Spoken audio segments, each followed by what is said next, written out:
राधे राधे दोस्तों। कैसे हैं आप सब। आज की कहानी है, आखिर क्यों एक पुरुष ने बिना विवाह किए पिता बनने का फैसला किया। सूरज की उम्र करीब 36 से 37 साल की हो चुकी थी, पर अभी भी वह अपनी जिंदगी में अकेला ही था, क्योंकि वह अपने प्यार को अपनी जिंदगी में शामिल नहीं कर पाया था। इसलिए कभी भी शादी न करने का फैसला ले लिया था। बहुत प्यार करता था वह नीलू से, लेकिन नीलू उसे मिल नहीं पाई थी, क्योंकि उसके घर वाले किसी भी कीमत पर नीलू को अपने घर की बहू बनाने को तैयार नहीं थे। वजह सिर्फ और सिर्फ यह थी कि नीलू का स्टेटस उन लोगों के स्टेटस के हिसाब से नहीं था। नीलू पास के ही गांव में रहती थी और वहीं के एक स्कूल में टीचर थी। माँ बाप की इकलौती संतान थी और माँ बाप की जिम्मेदारी नीलू के सिर पर ही थी। धन दौलत के नाम पर थोड़ी सी जमीन थी। नीलू के पिताजी की और एक दुकान थी, जिस घर का खर्चा मुश्किल से चलता था। और नीलू अपनी पढ़ाई का खर्च और थोड़े बहुत घर खर्च में स्कूल टीचर की नौकरी करके अपने पिता की मदद कर देती थी। अपने दोस्त की शादी में सूरज की मुलाकात नीलू से हुई थी, क्योंकि बारात नीलू के गांव में ही गई थी। नीलू भी शादी में शामिल होने के लिए आई थी, क्योंकि लड़की नीलू की दूर की बहन लगती थी। वहीं पर नीलू के रंग रूप पर सूरज मर मिटा था। ऊपर से नीलू की व्यवहार कुशलता ने उसे नीलू का दीवाना बना दिया था।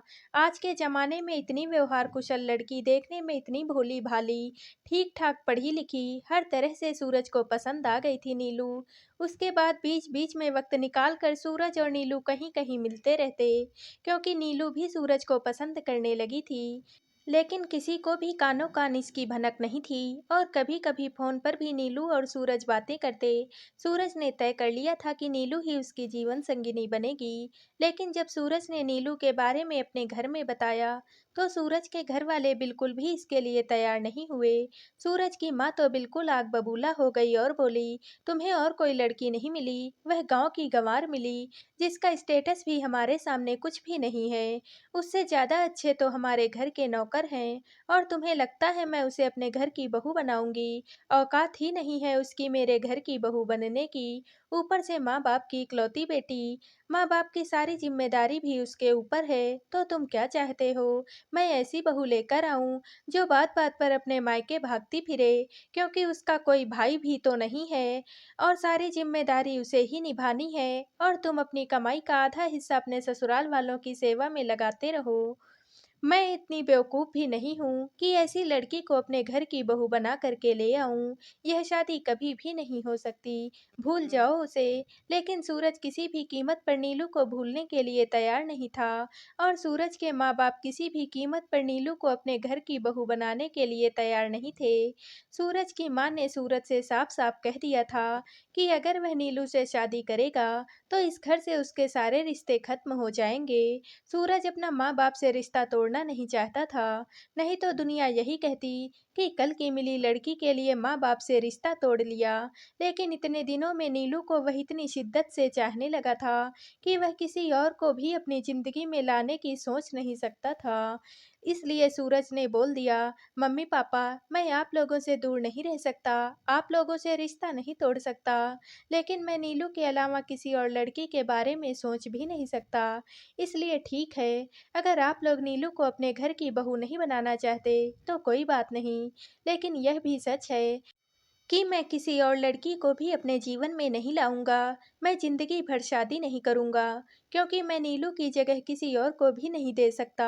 यह गलत होगा। सूरज के माँ बाप को लगा कि वह अभी प्यार में डूबा हुआ है, इसलिए ऐसी ऐसी बातें कर रहा है। 1-2 साल में जब प्यार का भूत उतर जाएगा, तो खुद ही शादी करने के लिए तैयार हो जाएगा। सूरज ने नीलू से बोल दिया था कि वह उसे माफ कर दे और कहीं और शादी कर ले। उसके माँ बाप किसी भी कीमत पर इस शादी के लिए तैयार नहीं हो रहे हैं। सूरज अपनी गलती मान रहा था कि उसने नीलू से किया वादा नहीं निभाया। नीलू ने सूरज से बोला, कोई बात नहीं, माँ बाप की जगह बीवी कभी नहीं ले सकती। माँ बाप की बात माननी चाहिए। उनके आशीर्वाद के बिना वैसे भी हमारा शादीशुदा जीवन कैसे शुरू होता।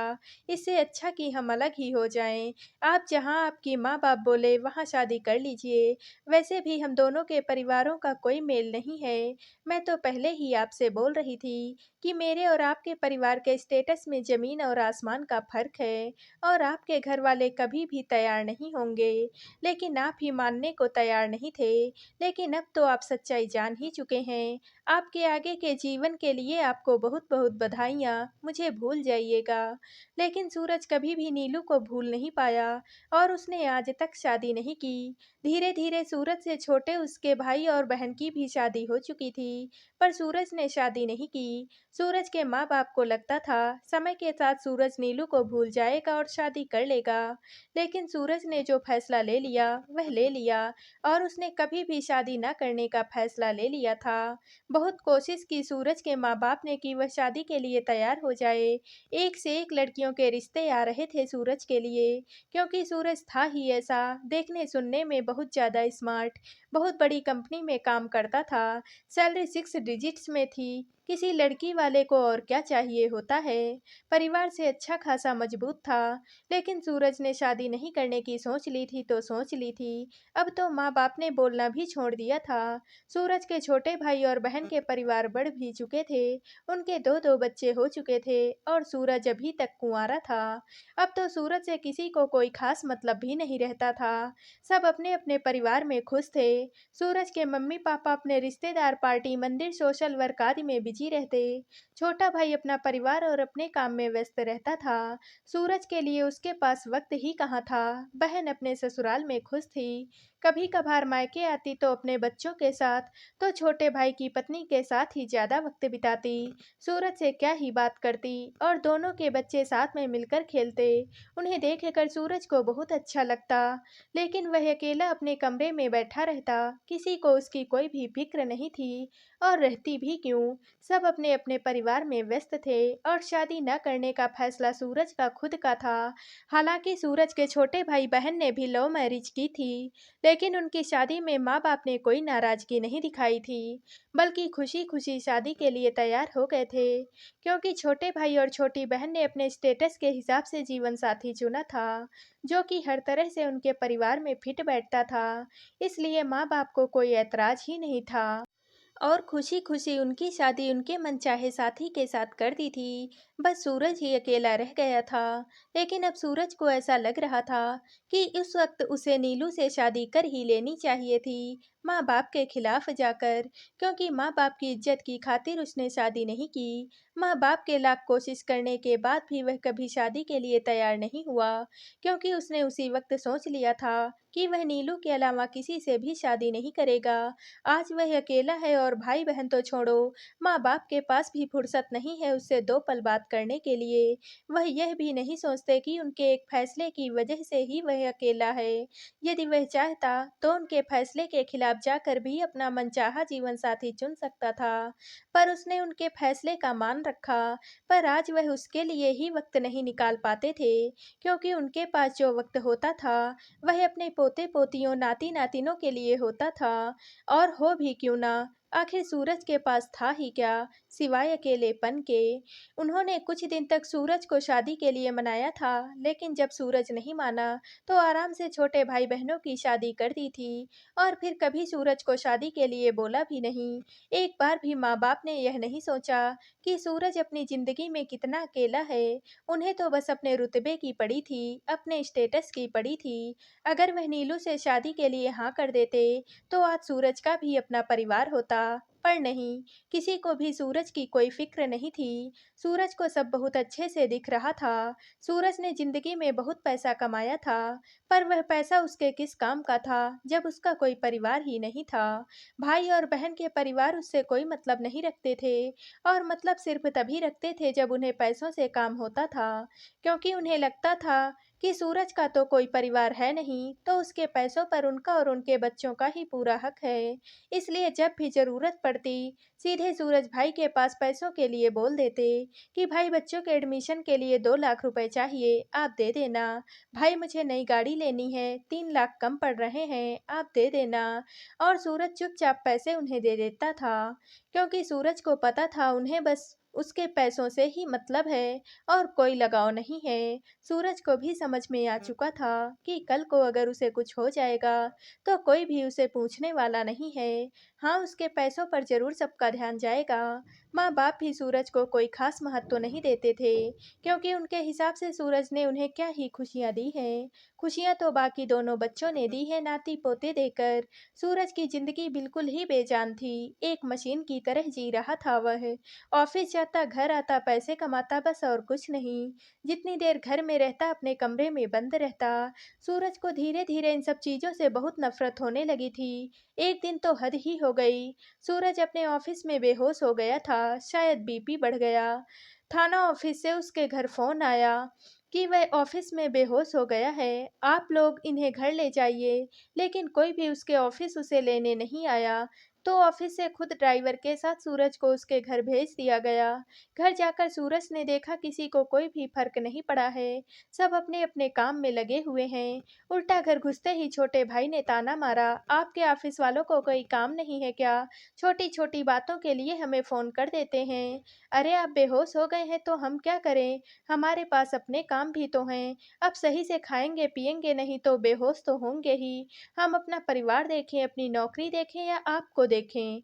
आपकी जिम्मेदारी का ठेका हमने थोड़ी ना ले रखा है। माँ ने भी ताना मार दिया। अगर आज अपना परिवार कर लिया होता तो कम से कम तेरे बीवी बच्चे तो होते। अब मैं तेरे भाई और बहन से तो नहीं बोल सकती तेरी खातिरदारी करने के लिए, और हमारी तो उम्र हो चुकी है। हमसे तो कोई उम्मीद रखना भी मत। इसके लिए तू खुद ही जिम्मेदार है। कहकर माँ भी अपने कमरे में चली गई। किसी ने एक बार भी सूरज की तबीयत के बारे में नहीं पूछा, बल्कि उसे दो बातें सुना दी। आज सूरज का दिल पूरी तरह से टूट गया था, और उसे भी समझ में आ गया था कि माँ बाप भाई बहन कोई भी अपना नहीं होता, बस जीवन साथी ही अपना होता है। जैसे मेरी माँ और मेरे पिताजी, अगर किसी को भी एक खरोंच आ जाए तो दूसरी की सांस अटक जाती है। जैसे मेरे भाई और उसकी बीवी एक दूसरे पर जान छिड़कते हैं। जैसे मेरी बहन और उसका पति दो जिस्म और एक जान है। लेकिन मेरी जिंदगी में कौन है? कोई भी तो नहीं। यह सब सूरज सोच ही रहा था कि उसकी बहन आई और बोली, भैया आज मार्केट गई थी तो यह सेट बहुत पसंद आ गया तो मैंने ले लिया। 2 लाख कम पड़ गए हैं, प्लीज आप पे कर दीजिए। बहन उस वक्त उसके घर पर ही थी जब सूरज बीमार होकर ऑफिस से घर आया था, ऑफिस के ड्राइवर के साथ। लेकिन एक बार भी उसका हाल चाल नहीं पूछा था। और अभी जब पैसों की उसे जरूरत पड़ी तो तुरंत भाई याद आ गया। और बेशर्मी तो देखो, अभी भी उसका हालचाल पूछने के बजाय सीधा पैसों की बात कर रही है। सूरज ने कोई भी जवाब नहीं दिया। बोला, अभी मेरी तबीयत ठीक नहीं, मुझे अकेला छोड़ दो, और आंखें बंद करके लेट गया। बहन को कुछ तो अजीब लगा, क्योंकि सूरज तो एक बार में ही पैसे देने के लिए तैयार हो जाता है। वह भुनभुनाते हुए चली गई, क्या करेंगे इतने पैसों को रखकर, जब उन पैसों को कोई भोगने वाला ही नहीं है। 2 लाख क्या मांग लिए, जैसे लग रहा है उनकी किडनी मांग ली है। क्या मेरे पास पैसे नहीं हैं? मैं खुद पे कर दूंगी, भाड़ में जाए उनके पैसे। और पता नहीं क्या क्या बोलते हुए बहन निकल गई। सूरज को भी समझ में आ गया कि अब तक वह इतनी बार पैसे दे चुका है, तब तो एक बार शुक्रिया तक नहीं कहा था। और आज पहली बार जब पैसे नहीं दिए, बल्कि मना भी नहीं किया, सिर्फ तबीयत खराब होने की बात कही है, तो इतनी खराब बातें बहन के मुंह से निकली। सब पैसों के लिए उसके मित्र हैं, यह बात भी सूरज को अच्छे से समझ में आ गई थी। कुछ दिनों से सूरज गौर कर रहा था कि उसका छोटा भाई और उसकी बीवी आपस में कुछ बातें करते रहते हैं सूरज के बारे में, पर वह कुछ भी समझ नहीं पा रहा था। एक दिन सूरज पानी पीने के लिए अपने कमरे से बाहर किचन की तरफ जा रहा था। रास्ते में छोटे भाई का कमरा पड़ता था, और उसके कमरे से आवाज आ रही थी। अपना नाम सुनकर सूरज रुक गया और उनकी बातें सुनने लगा। छोटा भाई अपनी पत्नी को समझा रहा था कि देखो, सूरज के पास तो बहुत पैसे हैं, बहुत बड़ी कंपनी में बहुत ऊंचे ओहदे पर काम करते हैं, खर्चे के नाम पर कुछ भी नहीं है। मेरे से तो बहुत ज्यादा कमाते हैं, और परिवार वगैरह तो कुछ है नहीं। बहन को जब देखो तब जाकर उन्हें लूटती रहती है, धीरे धीरे सारे पैसे वही निकलवा लेगी। मम्मी पापा भी जब तब सूरज भाई से पैसे लेते रहते हैं और उठाकर बहन को ही देते रहते हैं। सूरज भाई के सारे पैसे तो वही उड़ा रही है, हमारे हाथ क्या लग रहा है? कभी कभी थोड़े बहुत पैसे उनसे निकलवा पाते हैं। एक काम करो, एक बच्चा और पैदा करते हैं और सूरज भाई को समझा देंगे कि वह हमारे बच्चे को गोद ले ले, वह उनका वारिस होगा। और बच्चा गोद लेने की खुशी में तो वह बहुत खुश हो जाएंगे, क्योंकि उनका कोई परिवार तो है नहीं, और अपनी सारी संपत्ति हमारे बच्चे के नाम कर देंगे। बच्चा तो हमारा ही रहेगा ना, और कल को वह सारी संपत्ति भी हमारी हो जाएगी। कहने को उनका बच्चा रहेगा, पर खून तो हमारा ही रहेगा। पालोगी तो तुम ही, क्योंकि उनकी तो कोई पत्नी है नहीं, तो नाम के लिए बस उनका बच्चा हो जाएगा। माँ बाप तो हम ही रहेंगे, करीब तो वह हमारे ही रहेगा। और इस तरह से उनकी सारी संपत्ति हमारे पास आ जाएगी, और फिर जब वह उसे अपना बच्चा मान देंगे, तो जब तब बहन को या मम्मी पापा को लाखों रुपए उठा कर देते नहीं रहेंगे, और सारे पैसे हमारे पास आ जाएंगे। भाई की पत्नी बोली, हाँ बात तो तुम सही बोल रहे हो, पैसे तो बहुत हैं भाई साहब के पास, यही तरीका सही है। तुम पहले भाई साहब को बच्चे के लिए कन्विंस करो, फिर हम बच्चा प्लान करते हैं। और अपने घर का बच्चा रहेगा तो किसी को कोई ऐतराज भी नहीं होगा, और उन्हें एक वारिस भी मिल जाएगा। वह खुशी खुशी इसके लिए तैयार भी हो जाएंगे। यह सब कुछ सुनकर सूरज अंदर तक हिल गया। कोई पैसों के लिए इस हद तक भी साजिश कर सकता है, वह भी अपने सगे भाई के साथ। सूरज को भी समझ में आ गया था कि यह दुनिया सिर्फ और सिर्फ पैसों के लिए है, और उसका कोई नहीं। अपना परिवार तो उसने कभी बनाया नहीं, और उसके भाई बहन सिर्फ और सिर्फ उसके दौलत के पीछे पड़े हुए हैं। उससे किसी को कोई लेना देना नहीं। सूरज ने भी सोच लिया था कि अब वह उनकी कोई भी साजिश को कामयाब नहीं होने देगा, और अपनी ज़िंदगी के सारे फैसले वह खुद करेगा। किसी और को अपनी ज़िंदगी का कोई फैसला नहीं करने देगा, क्योंकि बहुत पहले उसने अपनी ज़िंदगी का फैसला अपने माँ-बाप के हाथ में छोड़ा था, और उस एक फैसले से उसकी पूरी ज़िंदगी बर्बाद हो चुकी है। अब वह अपने लिए खुद सोचेगा, और अच्छा ही हुआ आज उसने अपने भाई और उसकी पत्नी की बातें सुन ली, और उसे भी समझ में आ गया कि हाँ, अपना एक वारिस होना बहुत ज़रूरी है। अब वह अपना एक वारिस ज़रूर इस दुनिया में लाएगा, लेकिन वह वारिस उसका अपना होगा, उसकी अपनी औलाद होगी, ना कि किसी और की औलाद। सूरज ने सोच समझ कर एक बहुत बड़ा फैसला ले लिया। अगले दिन वह शहर के बहुत बड़ी गायनेकोलॉजिस्ट के पास गया, और बोला कि मैंने सुना है कि आप सरोगेसी से बच्चे पैदा करवाती हैं। गायनेकोलॉजिस्ट ने बोला, हाँ, जिन कपल्स को दिक्कत है, स्वाभाविक तरीके से जिनकी औलाद जन्म नहीं ले पाती, बच्चा माँ के गर्भ में सरवाइव नहीं कर पाता, उनके लिए हम सरोगेट मदर के द्वारा बच्चा पैदा करवाते हैं।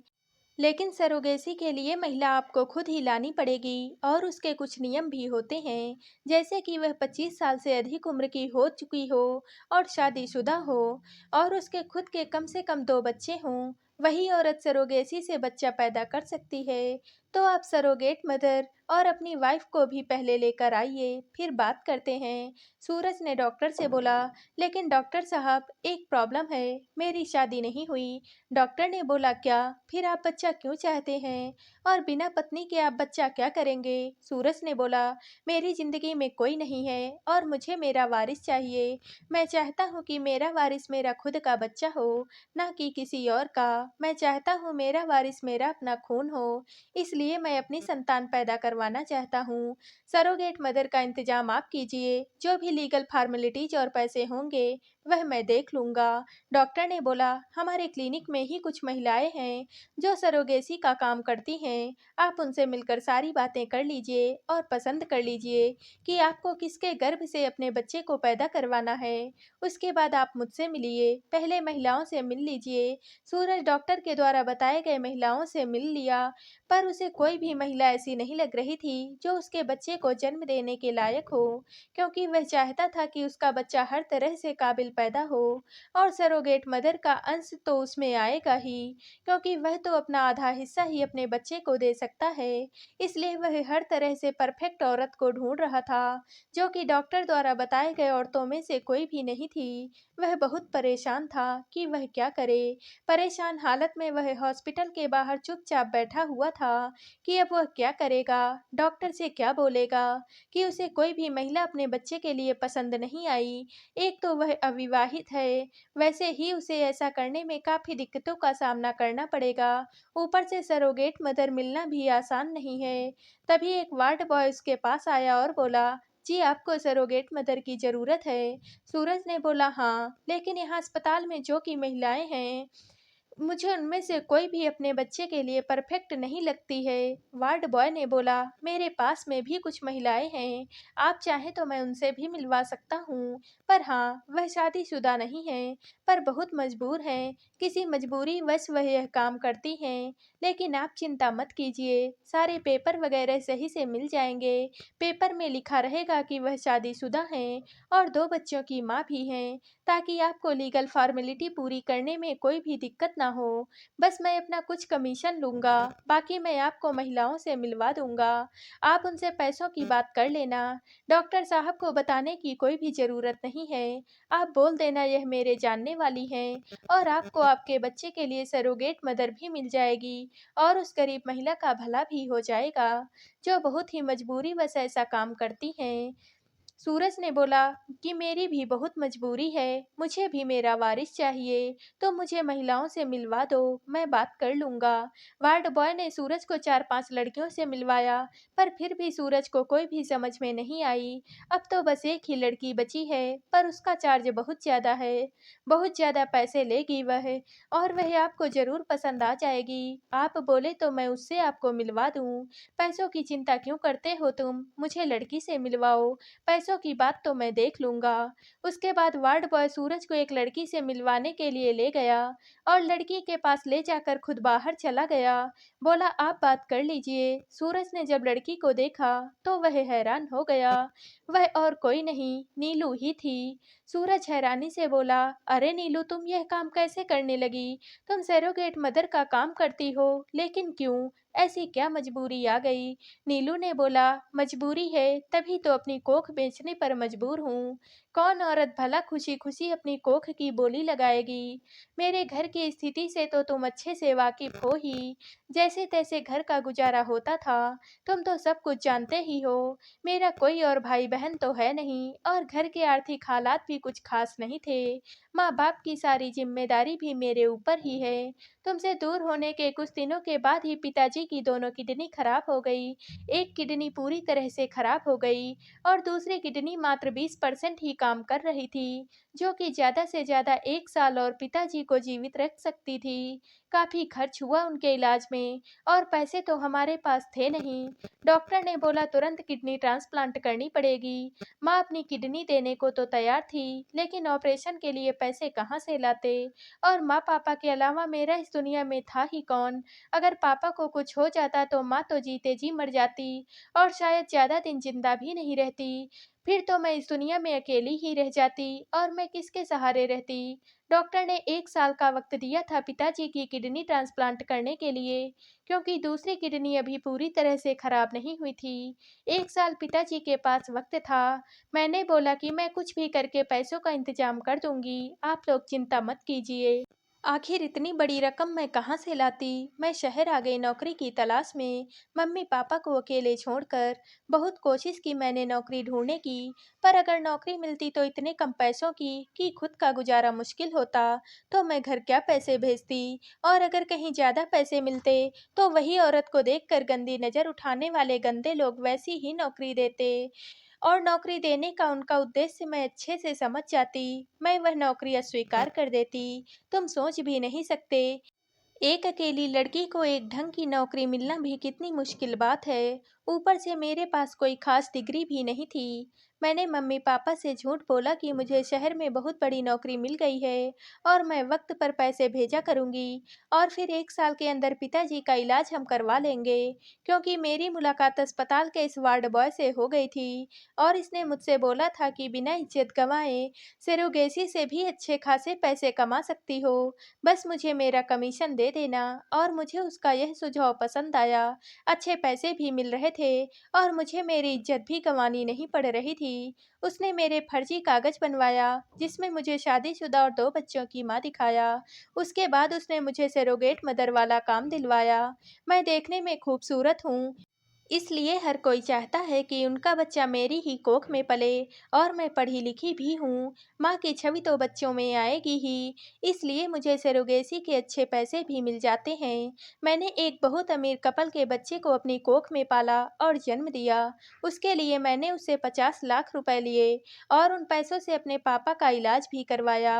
माँ पापा को तो आज तक नहीं पता कि वह पैसा मैं कैसे लाई। उसके बाद एक बार और मैं एक अमीर जोड़े के लिए सरोगेट मदर बनी। इस बार मैंने 60 लाख रुपए लिए और थोड़े थोड़े करके मैं हर महीने के हिसाब से अपने घर पैसे भेजती हूँ, ताकि उन्हें शक भी ना हो और उन्हें लगे कि मैं कोई बड़ी नौकरी कर रही हूँ।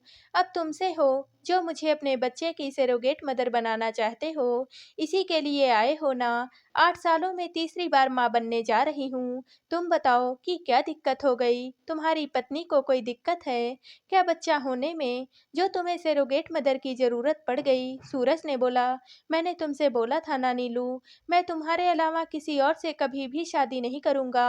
तो तुमने सोच भी कैसे लिया कि मेरी कोई पत्नी होगी? क्या तुम्हारी कोई भी पत्नी नहीं है और तुम पिता बनना चाहते हो? ऐसा कैसे? सूरज ने बोला, क्योंकि तुम मेरी ज़िंदगी में नहीं हो और तुम्हारे अलावा मैं किसी और के बारे में सोच भी नहीं सकता, इसलिए मैंने कभी भी शादी नहीं की। पर अब मैं अपनी ज़िंदगी में बहुत अकेला हो गया था, खुद को बहुत अकेला महसूस करता था और समझ गया था कि सिर्फ जीवन साथी ही अपना होता है और कोई नहीं। काश उस वक्त मैंने माँ और पिताजी के खिलाफ जाकर तुमसे शादी कर ली होती, तो आज हम सुखी जीवन जी रहे होते और हमारी भी अपनी संतान होती। तुम्हारे बिना मेरा जीवन वीरान है नीलू। पैसे तो बहुत कमाए हैं मैंने जिंदगी में, लेकिन उनका उपयोग करने वाला कोई भी नहीं है। बस कुछ स्वार्थी लोग मेरे पैसों का उपभोग कर रहे हैं, जिन्हें मेरे जीने या मरने से कोई भी फर्क नहीं पड़ता। मुझसे किसी को भी कोई लगाव नहीं है। मैं उनके लिए मात्र एक बोझ हूँ। इसीलिए मैंने सोचा कि मुझे मेरी संतान चाहिए। नीलू ने बोला कि पैसे तो मैंने भी बहुत कमाया सूरज, सरोगेसी से, लेकिन अकेली तो मैं भी बहुत हूँ। शादी तो आज तक मैंने भी नहीं की और ना ही अब कर सकती हूँ। अब तो बस इसी इंतजार में रहती हूँ कि कोई अमीर कपल आए और मुझे अपने बच्चे के लिए सरोगेट मदर चुन ले और मैं एक मोटी रकम ले सकूँ। बस उसके बाद नया काम नहीं करूँगी, क्योंकि मेरी भी तो अब उम्र हो रही है। कब तक यह काम करूँगी? एक मोटी रकम लेकर फिर आराम से मम्मी-पापा के साथ गाँव में रहूँगी। ऐसे ही ज़िंदगी कट जाएगी। वैसे भी मम्मी-पापा का सहारा तो मैं ही हूँ। बस अब यह आखिरी बार सरोगेट मदर बन रही हूँ, क्योंकि बहुत मुश्किल होता है 9 महीने औलाद को अपनी कोख में पालो और उसके बाद किसी और को दे दो। कलेजा काँप जाता है, मेरे दिल पर क्या गुजरती है, तुम सोच भी नहीं सकते। लेकिन मजबूरी इंसान से कुछ भी करवा देती है। अच्छा चलो छोड़ो, ये सब बातें तो बहुत हो गई। अब कुछ काम की बातें कर लेते हैं। मैं तुम्हारे बच्चे की सरोगेट मदर बनने के लिए तैयार हूँ, लेकिन 1 करोड़ से कम नहीं लूँगी, क्योंकि यह मेरी आखिरी सरोगेसी होगी। उसके बाद मैं यह काम हमेशा के लिए छोड़ रही हूँ। सूरज ने बोला, मुझे मेरा बच्चा चाहिए, हर हाल में चाहिए और तुमसे ही चाहिए नीलू, लेकिन इस तरह से नहीं। प्राकृतिक रूप से मैं और तुम माँ बाप बनेंगे। अपने बच्चों के लिए तुमसे शादी करना चाहता हूँ। नीलू ने बोला, पागल हो गए हो क्या सूरज? मेरी असलियत जानते हुए भी मुझसे शादी करोगे? सब कुछ तो बता दिया अपने बारे में। जब शादी का वक्त था तब तुम माँ बाप के खिलाफ जा नहीं पाए, और अब जब वक्त और हालात दोनों हाथ से निकल चुके हैं, तब तुम मुझसे शादी की बातें कर रहे हो। अब मैं तुम्हारे लायक नहीं बची हूँ। मैं भले ही कुंवारी हूँ, लेकिन मैंने दो दो बच्चों को जन्म दिया है, किसी और के बच्चों को। मैं तुमसे शादी नहीं कर सकती। नहीं नीलू, तुम अभी भी मेरे लिए उतनी ही पवित्र हो जितनी कि पहले थी। तुमने जो कुछ भी किया अपनी मजबूरी में किया और कुछ गलत नहीं किया, कोई पाप नहीं किया, बल्कि किसी को खुशियाँ ही दी हैं। मुझे इसमें कोई खराबी नहीं लगती और मुझे इससे कोई दिक्कत नहीं। लेकिन हाँ, अब तुम यह काम नहीं करोगी, बल्कि तुम एक सम्मान की जिंदगी जियोगी अपने पति के साथ, मेरे साथ, और जल्द ही हमारा भी एक बच्चा होगा, हमारा वारिस। नीलू ने बोला, यह कैसी बातें कर रहे हो? ऐसा कैसे हो सकता है? सूरज ने बोला, सब कुछ हो सकता है, बस हमें हमारी जिंदगी के लिए फैसला लेना होगा। तुम अभी चलो मेरे साथ अपने गाँव, तुम्हारे मम्मी पापा के सामने तुम्हारा हाथ मांगूंगा और तुमसे शादी करूंगा। और हाँ, तुम्हारे मम्मी पापा की सारी जिम्मेदारी मेरी, वह हमारे साथ ही रहेंगे, तुम उनकी चिंता बिल्कुल भी मत करो। बहुत गलत फैसला ले चुका हूँ अपनी जिंदगी में और देख भी लिया उन फैसलों का नतीजा। आज अपना कहने के लिए कोई भी नहीं है मेरे पास, लेकिन अब मैं सिर्फ अपने लिए सोचूंगा। मुझे अपनी जिंदगी जीनी है, बस तुम मेरे साथ चलने को तैयार रहो। कदम से कदम मिलाकर कहकर सूरज ने अपना हाथ नीलू की तरफ बढ़ा दिया, जिसे नीलू ने खुशी खुशी थाम लिया, क्योंकि अब वह भी अपनी जिंदगी में एक स्थिरता चाहती थी और ईश्वर ने उसे दोबारा एक मौका दिया था। सूरज नीलू को लेकर सीधा उसके माँ बाप के पास गया और उनकी इजाज़त से नीलू के साथ वहीं गांव के मंदिर में शादी कर ली और फिर नीलू को लेकर अपने घर आया, इस वादे के साथ कि जल्दी उसके मम्मी पापा को भी वह अपने पास बुला लेगा। नीलू को देखते ही सूरज के माँ बाप चिल्लाने लगे, यह किस गरीब गंवार को हमारे घर की बहू बनाकर ले आया। नीलू को सूरज की माँ ने पहचान लिया था, क्योंकि सूरज ने नीलू की तस्वीर अपनी माँ को दिखा रखी थी। मैंने तो पहले ही इससे शादी के लिए तुझे मना कर दिया था। सूरज ने बोला, हाँ आपने तो मना कर दिया था और मैंने मान भी लिया था, जिसकी वजह से आज मैं अपनी जिंदगी में पूरी तरह से अकेला हूँ। किसी को मेरी खुशी या दुख से कोई भी मतलब नहीं होता। हर कोई अपने अपने परिवार में व्यस्त है। बस मेरा कोई परिवार नहीं है और किसी को इसकी कोई भी फिक्र नहीं है। हर किसी को बस मेरे पैसों से मतलब है। तो जब सब स्वार्थी होकर सोच रहे हैं, तो मैं क्यों ना स्वार्थी होकर सोचूं। अब मुझे भी मेरा परिवार चाहिए, मेरी पत्नी चाहिए, मेरे बच्चे चाहिए। नीलू अब मेरी पत्नी है और इस घर की बड़ी बहू है। सूरज की माँ ने बोला, तुम्हारे बोलने से क्या होता है? मैं इसे कभी अपने घर की बहू नहीं मानूंगी और यह घर मेरा है। सूरज ने बोला कि मुझे पता था आप लोगों का यही जवाब होगा। आपका घर आपको ही मुबारक हो। मुझे आपके घर से कोई भी लेना देना नहीं। हाँ, मैं आपका बेटा हूँ तो एक बेटे का फर्ज जरूर निभाऊंगा। जब कभी भी आप लोगों को मेरी ज़रूरत होगी, मैं आप लोगों को हाजिर मिलूंगा। लेकिन अब मैं अपना परिवार बसा लूंगा अपनी पत्नी और अपने बच्चों के साथ। आप लोगों से मुझे कोई भी शिकायत नहीं। आप हमेशा ही मेरे परिवार में शामिल रहेंगे। भले आप मुझे अपना बेटा ना माने, पर आप हमारे माँ बाप हैं और हमेशा ही रहेंगे। इसलिए मैं नीलू को लेकर अलग घर में जा रहा हूँ। मेरा अपना घर, नीलू का घर, जहाँ की मालकिन नीलू होगी। यह कहकर सूरज नीलू को लेकर घर से निकल पड़ा। साथ ही साथ नीलू से बोला, अपने मम्मी पापा को फोन करके शहर बुला ले। अपने नए घर में नीलू और सूरज कार में बैठकर अपने नए घर की तरफ जा रहे थे, एक नई जिंदगी की उम्मीद लिए, जहां चारों ओर बस खुशियां ही खुशियां थी। तो दोस्तों, आप सबको ये कहानी कैसी लगी? कमेंट करके ज़रूर बताइएगा और वीडियो को लाइक व शेयर कीजिएगा। दोस्तों, अगर आप इस चैनल पर नए हैं और अब तक आपने हमारे चैनल को सब्सक्राइब नहीं किया है, तो प्लीज़ और कहानियों से जुड़ने के लिए हमारे चैनल को सब्सक्राइब कर लीजिएगा। कल मिलते हैं एक और नई कहानी के साथ। आप सभी का बहुत बहुत धन्यवाद।